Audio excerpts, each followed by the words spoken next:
Welcome everybody. So my name is Ernesto Lorda. I'm the head of country programs for Medair for Madagascar, also Yemen and Bangladesh. But in this case today, I'm going to be talking a little bit about Madagascar. I want to share with you our early warning system project program that we're running in Madagascar. And probably we can have a chat as we are not many, so we can probably have more questions and answers session and probably raising some of your questions as well, reflecting about what we're trying to do. So Medair is an international humanitarian organization. We work in 12 countries. We basically focus always on emergency. We work in health, nutrition, wash, and infrastructure. And since 2018, we have been developing an early warning system project, DRR project in Madagascar. We have been present in Madagascar since 2002. So as an emergency response, we have been responding to mostly cyclones and natural disasters in Madagascar for many years now. And there's been a lot of reflections on working in collaboration with the government about the possibility to starting something that could actually help us to prepare in terms of the natural disasters. So basically this project was built by the relationship with Medair with the government, especially with the NGRC, which is the National Office for Management of Risk and Catastrophes, and also DGM, which is the National Meteorological Organization in the government, and having conversations and working towards with them. We actually came up with a project that could actually help us in the system. I will explain a little bit later on. I just want to say that this has been a really collaborative effort. We have been working with the private sector, the government, and other NGOs. And our pilot project starts in 2018 with Helvetas, another international NGO, and with Earth Network, which is a private company focused on meteorological stations, and Viamo, which is also a private company that works on marketing, and it's developing all of the work that we do through mobile in terms of system to the community. So it's a really range of people and organizations working together. It's a really collaborative effort since day one. And the objective, of course, of our project is being to reduce the number of people damaged and suffering from natural disasters. How we're doing this, there's different topics related. So first is the technical side, having Earth Network supporting the DGM in terms of meteorological stations, which give us a lot of data so that we can have accurate data on the risk of the cyclones coming. It's also linked to mapping some of the rivers around some of the areas north and west of the country so that we can see how the level of the rivers are actually growing or not in terms of preparedness for the population. It's also working with the communities in terms of preparedness and understanding evacuation plans and having the possibility to communicate with the government for those plans. This is through Viamo, which is a mobile app that is helping all of the people actually having access to these kind of messages. So when there's something happen, there's messages sent to the population. The population can also send messages to the government in terms of alerting if there's a hazard, national, let's say a cyclone or the flooding of the river is going on. So there's a collaborative effort, and there's also in collaboration with the authorities in the government. Since this year, there is also another 5 international NGOs that are going to be working towards this same system. So we're trying to make this a national system for Madagascar. International NGOs are also participating in this in terms of preparing and communicating with the preparedness with the community, so there can be actually a national level of our work. So again, it's a lot of coordination, it's a lot of collaboration altogether. I think that's kind of the success of the project so far. I just want to move quickly into explaining probably a little bit in the chat, a little bit on how it actually works. So what we're trying to do is through technology on meteorological stations, sending information to the DGM and also to the NGRC, which is responsible for responding. They understand in terms of the mapping, so what's happening and where the possible areas are going to be affected. They can then reach the communities through mobile to send alerts, and also the population can actually send alerts back to the government in terms of what are the risks and what the possibilities, what's happening in the ground alive. And of course, there's a lot of work on preparedness with population and the communities on how to, what to do in case of hazard and natural disaster happening. One of the important technologies that BIAM is bringing to tables is not only messaging through messages, it's also can be vocal. So for a lot of people who are actually not able to read or write, it's also a possibility to they have access to it through their own voice. So it recognizes the different dialects in some of the areas in Madagascar, so that people actually can communicate by voice, not only by message. Yeah, it's again, we started the pilot in 2018. We have been piloting this for 2 years, for 2 cyclone seasons. Now it's been expanding to the west, and now in 2023, it's going to be 2021 to 2023, it's going to expand it nationally on the different levels. So I just want to quickly, before we go to the questions and answers, just share with you a little bit of kind of good practices that we have seen, and also some of the lessons learned and the challenges in the future. And I want to have a reflection about more on this. Basically, we have been very lucky because I know there is many initiatives about early warning systems out there. I know there's been a lot of work from different organizations working towards that. This Medair, as a humanitarian organization, we try and be pushing for this, and we were very lucky that we actually got funding for it, because I think most of the cases, even with good initiatives, we don't actually access to funds for implementation.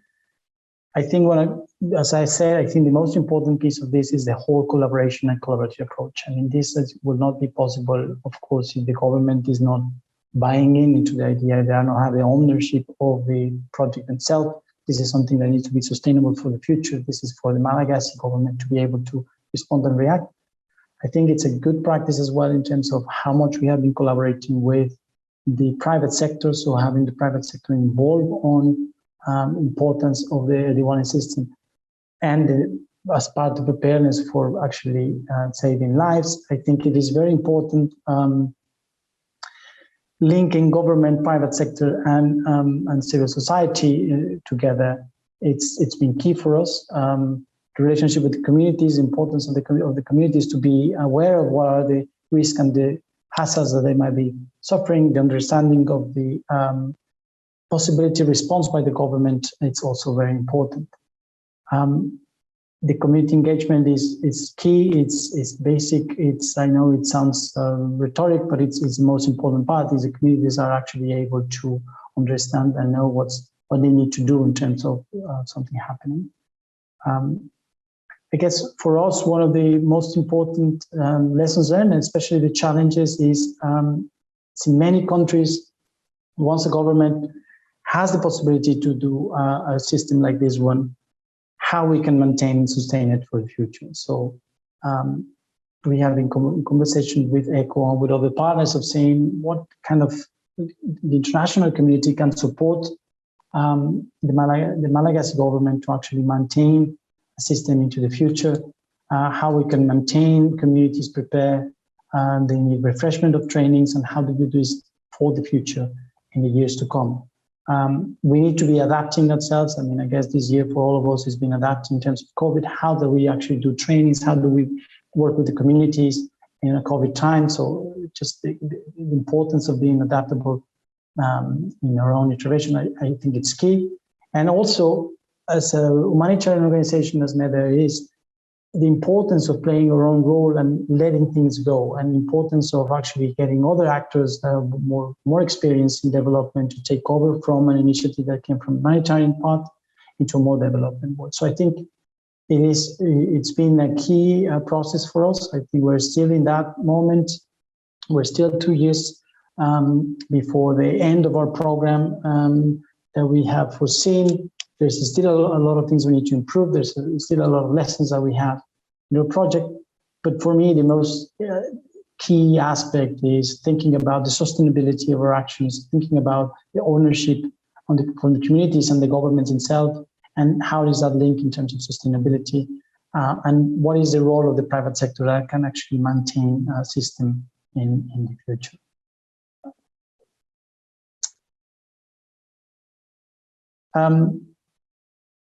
I want to open a little bit of a chat because I think what I wanted also to share is for those who might be interested to learn more about this project or our pilot, there's some more information I have available.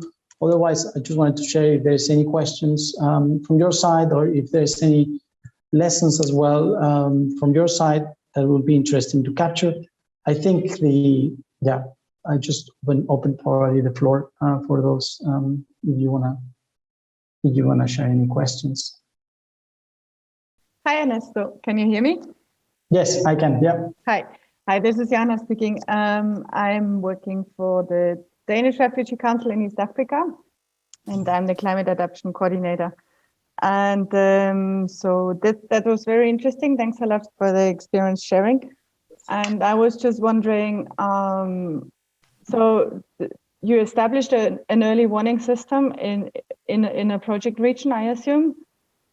So was that an automatic weather station, or was it a manual one? Thanks, Anna.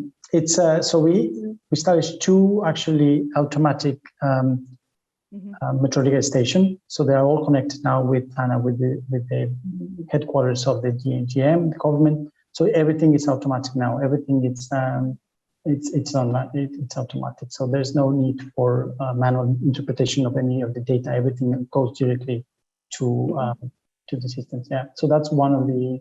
It was an investment, of course. And that's basically the first investment of the funding, which is important to have at the beginning. Of course, everything is owned by the government, so it's not our assets, Medair. It's government assets, but yeah, it's automatic, so it is quite good technology. Yeah, in place. Okay, and the alerts when they are put out, I assume you define some triggers. Yeah, so there's a different triggers level that it's been created. So this is in collaboration with the BGRC, with the office responsible for responding in terms of crisis and catastrophes. So that we have trigger, and then we actually identify the different triggers where people actually can call.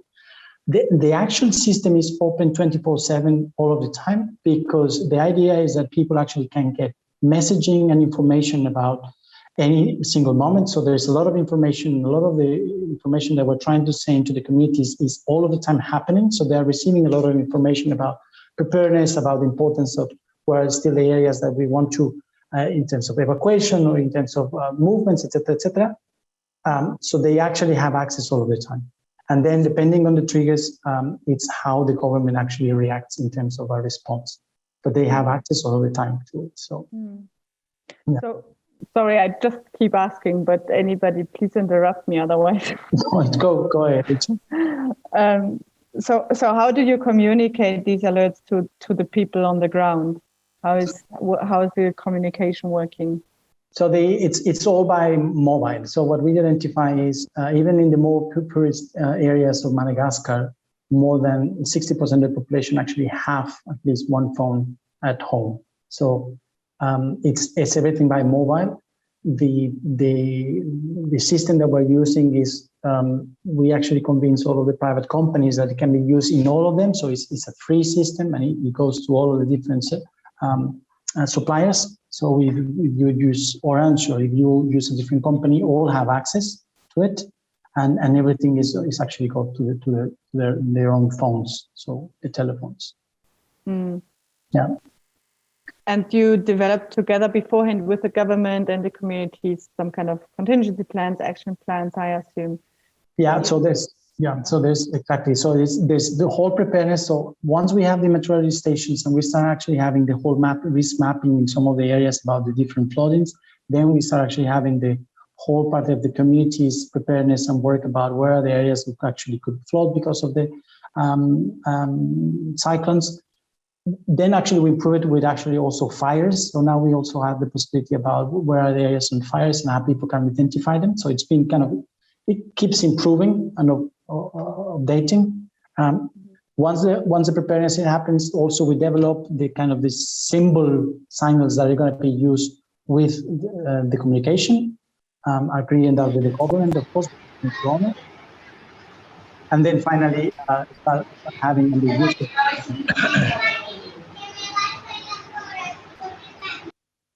Yeah, it's been a long process because it's again it's not. We are facilitating, let's say, the communication. We are not running the project itself.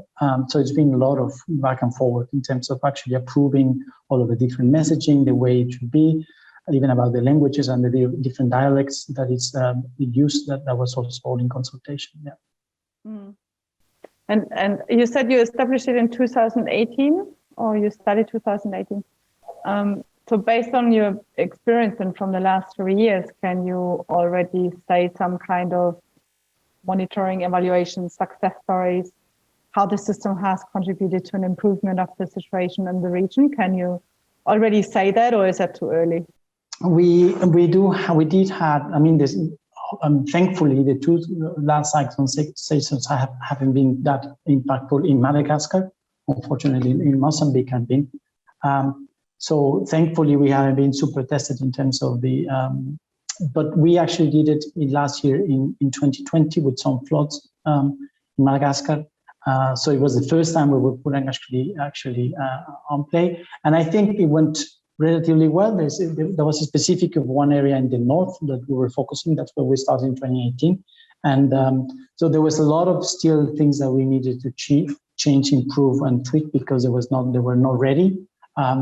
But we see the most important thing that we're seeing more and more and more is about the messaging that is happening. So a lot of communities are actually communicating about risks that they see in their own lands, the risks that they're seeing. And there's a lot of communication going actually upwards instead of only downwards from the government to the population. We hope, I mean, the next cyclone season starts in November, so we are preparing now also the response in the west, which is going to be the new kind of phase where we are. Yeah, and we'll see how it continues to work. I was just wondering, I mean, was this project purely grant funded? Because I'm always wondering, how can such a project be attractive for private investors? And because if it's only relying on grants money, it's always difficult, especially with the long-term horizon planning. And just as you mentioned, the whole ownership and sustainability approach just takes time, and finding money over such a long period of time, it's difficult to then even convince an organization or other partners to step in. So I was wondering, okay, how can we make this attractive to private investors? What would your thoughts be on that? I mean, this is one of the most more discussions that we have as a team, and I do think there's a lot of potential actually. Normally all of the meteorological kind of sites or websites work with using this data, and this is something we have been exploring. The problem is it goes a little bit beyond our capacity as a humanitarian organization, but it has a lot of potential, because once you actually have a lot of data, you can actually start using that data to sell it to a private company if they are more interested, because there are meteorological companies that actually use a lot of the bulk data that you're getting from meteorological stations. They run different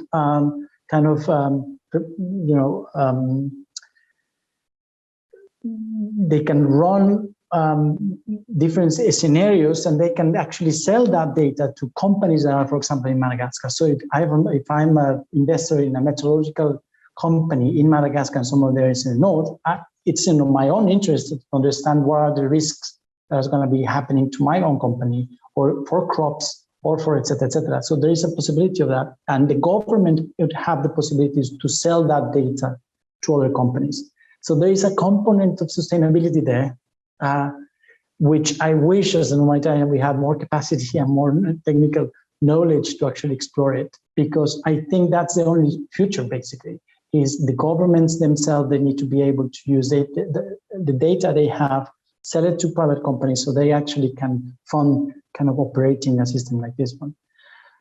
But again, that's a big challenge, and I think it's a very interesting challenging, and I hope in a few years' time we're going to be discussing more about this and how we are actually seeing governments being able to actually profit from this information to maintain and run these systems. I think that's the question.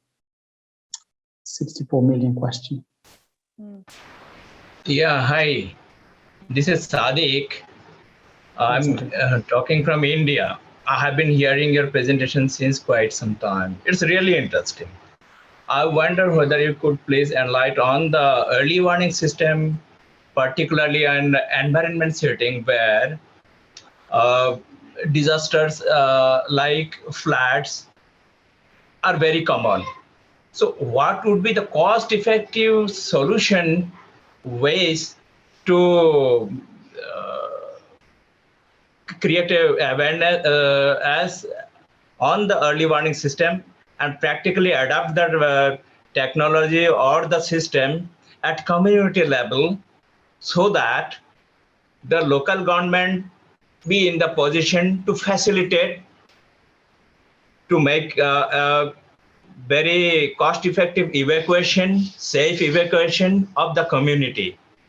So that the community can also give a response at the same time that if there is a breach of an embankment or a flood level risen, so what would be the two-way communication, the methods, the early warning systems most suitable across the globe. So I can understand that it would be different from country to country, but still, what would be the cost-effective and most popular such methods? Could you please highlight on that? Thank you. Thank you, Sadak. If I understood well, the question is how can we make it more sustainable also in different countries, and how we can actually work sustaining the communities and the response with the government. If that's your question. I think, as I said, I think the two keys for me. There's two keys on a successful early warning system. One is on identifying the risks where the population is, because in most of the areas, population might be already in areas where are actually higher risk, and that's very costly. That means some people, many populations, for them is going to be probably the only option to be settled in those areas, but those areas are already in high risk. So first of all, is identifying the risk that you have of population, and you only can do that if you have the technology to actually run these kind of forecasts of seeing how it's going to be the impact, for example, as a cyclone, and what level of flood are going to be having in those different areas. But the long-term solution of that is a lot more costful and more difficult, which is actually, are we willing to move people from that area to other areas, which might be really expensive and probably not politically justifiable for some politicians on that end. But for me, that's some of the hints. It would be your system needs to allow you to actually identify where are the areas of risk and what are the possible options for those populations to be even before it happens, of course. Yeah. Thank you very much. And I think something that is key on this, and I wanted to share that, is what I'm just here discussing about the early warning system about cyclones in Madagascar. There's been a drought for the last 3 years in Madagascar, and there's a crisis now going on in the south of Madagascar because there's no water anymore. So I think the other thing that we need to think about the early warning systems and preparedness is how to identify not only this low onset. We need to identify also what's happening with those kind of cases. And again, since last year, we knew that some of the population in some areas in the south of Madagascar were actually running out of water, and they know they are in places where, well, thanks for the climate change, they are actually not going to have access to water, and it's not going to be feasible to actually bring water to them. And the option is people who are going to start actually moving, and we're seeing also already in Madagascar how these are clearly refugees, and they're climate change refugees because they used to have water where they were, and now thanks to the climate change, there's no access anymore.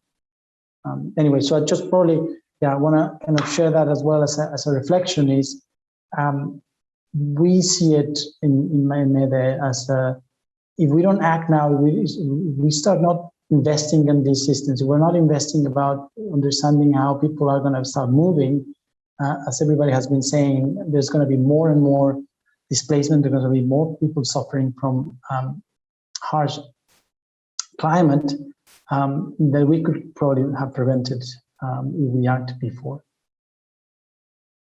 Well, thank you so much. And again, I'd like to add further that practically when you do this early warning, adapting this early warning system at community level, so from top to bottom means government to giving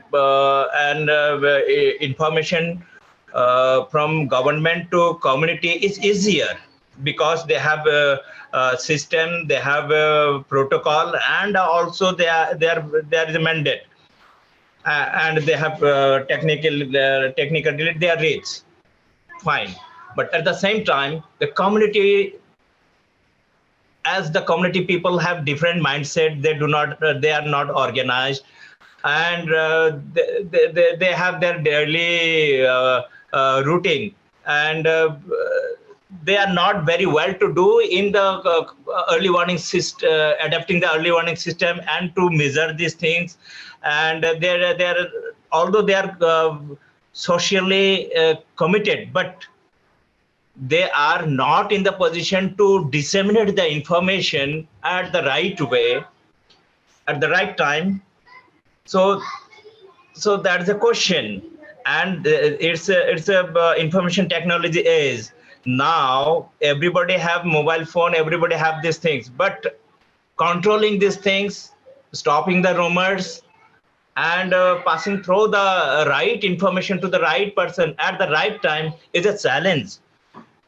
So what would be the best solution? Because government and every state are spending more and more money. There is a mandate at global level to invest in the preparedness, but at practically it is money are flowing, but things are not coming. Input is there, but output from the community level to government is not up to that mark. So what would be the practical solution? Because it's talking every platform, but practically when you're going to implement it, facing these kind of challenge anywhere. Yeah. So if there is any solution, if there is any practical examples, that will be appreciable, sir. Thank you very much. Thank you, Tarek. I think that's a very quick question, and I think that's a key question for all of us. And I think that's where I see international NGOs or national NGOs working more, is the community engagement and awareness. Because if it's not coming from the civil society, it's not going to work, as you say. It doesn't matter how well prepared the government, how much technology we can invest on. If the civil society is not organized themselves, if the civil society is not reaching out the most vulnerable people, it's not going to work. And I think that investing in community engagement, I guess from my perspective and our experience, is the key in the whole process. If the population doesn't know what they need to do, if they don't understand the risks where they are facing, it's going to be very difficult that any system works. So I do see the need, and I do see actually the niche of a lot of organizations working towards raising awareness and the importance of the community engagement and working with communities to actually raise those. And also civil society, engaging with the civil society in different countries. There's different levels of organization of the civil society in different countries, and that's exactly what we need to be targeting. We need to be making those voices heard, and then we need to make them a good communication channel with governments and institutions. Fully agree. Thank you. Thank you very much. Right. Well, thanks everybody. Thanks for joining